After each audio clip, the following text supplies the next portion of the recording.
Olá, olá, olá, olá. Olá, pessoal. Que bom ter vocês aqui em mais uma aula de políticas educacionais brasileiras.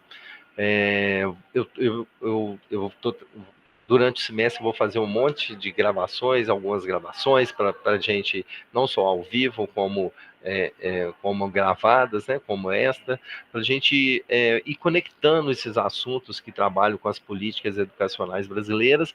Numa outra aula eu falei para vocês a respeito da importância, né, da, tanto da iniciativa pública como a privada nessa questão da educação, né? A educação sofre influências diretas pelas decisões que são tomadas pelo sistema público e pelo investimento que é feito pela iniciativa privada, né?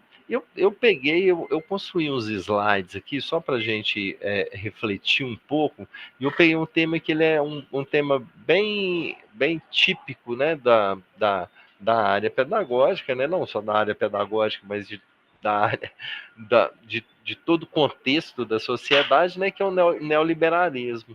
O neoliberalismo tem influência direta na educação, em todos os lugares do mundo, né? Eu queria trazer algumas reflexões em relação a isso, né? A começar pelo conceito, né? O que é o neoliberalismo, né? Essa política econômica, né? São ideias políticas e econômicas que acabam moldando a sociedade, né? De uma forma que o Estado não tem uma gerência direta, né? O Estado fica de fora, teoricamente o Estado fica de fora e deixa o comércio indicar quais são os caminhos que vão ser traçados em cada uma das áreas, né? Parte do pressuposto do neoliberalismo, né? Que a partir dessa liberdade de relações comerciais privadas, né, a gente vai ter um desenvolvimento econômico, né, um crescimento econômico e um desenvolvimento social. O próprio mercado vai se adaptando uma a outra a partir das necessidades que são encontradas, né, como o governo não tá junto, né, não está intervindo, fazendo muitas intervenções, o próprio mercado se ajusta, né? O que o governo faz é se afastar cada vez mais a partir dessa ideia neoliberalista, né? Que é a privatização das estatais. Aqui no Brasil a gente passou por várias privatizações das nossas estatais, né?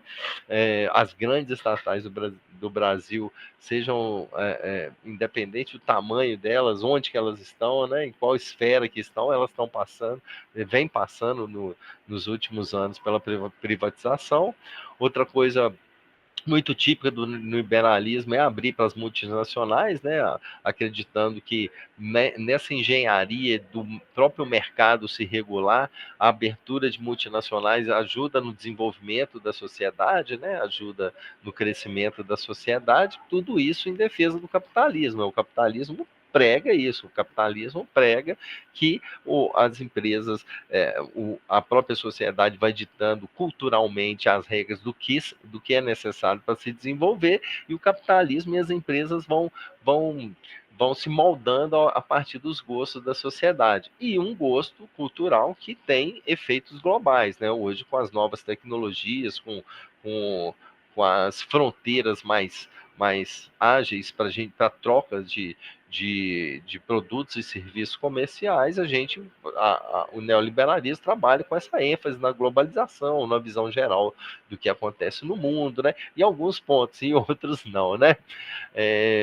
O neoliberalismo surge lá na época da crise do petróleo, né? Isso aqui é só uma questão histórica para a gente lembrar, né? Ele surge para salvar entre aspas, né, o mundo de uma situação de declínio de desenvolvimento, né, no mundo a partir dessa crise do petróleo.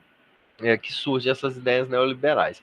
No Brasil, dois exemplos assim de presidentes neoliberalistas que a gente teve foi o Collor e o FHC. Collor marcante, né, que ele abriu as fronteiras do Brasil de uma maneira muito rápida. Houve uma quebradeira geral na época, né, que as empresas brasileiras não estavam preparadas para essa competição mundial.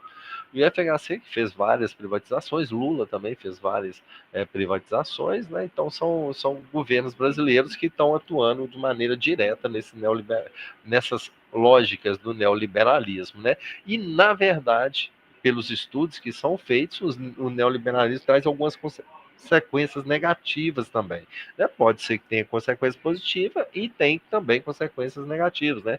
Por exemplo, a desigualdade, né? Quando você trabalha um mercado se regulando, você cria uma disparidade, né? A partir do momento que o governo se abstém de estar junto do mercado da iniciativa privada, né? Deixando que ela mesma se autorregule, você tem uma grande possibilidade de você criar uma desigualdade.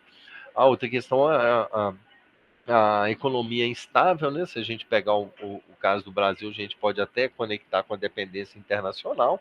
Em boa medida, tudo que a gente faz aqui, tudo que a gente, os serviços e produtos que a gente tem aqui são espelhos, né? Ou até no caso de produtos, são produtos internacionais, né? A gente tem uma série de fábricas, de empresas, né? Mas também tem uma dependência internacional em várias áreas. Né? Outra questão que é polêmica em relação ao neoliberal, outras questões são os salários baixos e desemprego. Né? Como o próprio mercado se regula, quem tem os donos de empresas, os proprietários de empresa, podem trabalhar com salários, podem autolegislar os salários. É óbvio que tem o salário mínimo, né, que tem algumas questões legais que foram surgindo no decorrer dos tempos, mas uma das consequências do neoliberalismo são os salários baixos e o desemprego. Não, o desemprego se dá muito pela chegada de facilidades, né, tecnológicas, por exemplo. Então, muitas funções que a gente tem hoje vão desaparecer, nas empresas vão desaparecer, né, no século XXI, né? Então isso, o neoliberalismo, a abertura também causa desemprego, tá? Eu quis falar um pouco sobre neoliberalismo, né, e as consequências que ele tem na sociedade, automaticamente na área da educação. Né, em boa medida, quem estuda hoje no ensino superior também trabalha, isso há muito tempo, né? Então, todas essas consequências que tem do que acontece no mercado respingam nas pessoas, que acabam respingando na educação. Inclusive, a educação à distância, uma das vantagens que se tem é que a gente pode estudar de um custo menor, né? Não precisa ficar se deslocando para outra cidade, outro estado, para fazer cursar um curso, fazer um curso superior, né? Então a educação à distância chega para ajudar nessa parte, tá bom? Então refletimos um pouco sobre o neoliberalismo e as consequências que ele tem na sociedade, por conseguinte na educação, tá bom? Em breve a gente vou postar novas aulas. Eu espero que vocês tenham gostado e que eu tenha feito vocês pensarem um pouquinho nos pontos positivos e negativos do neoliberalismo, e a partir daí você tira suas próprias conclusões, o que é bom, o que é ruim, tudo que é bom, tudo que é ruim, ou vai separar o que é bom e ruim a partir da perspectiva que você tem de mundo. Tudo bem? Muito obrigado e até a próxima aula. Tchau.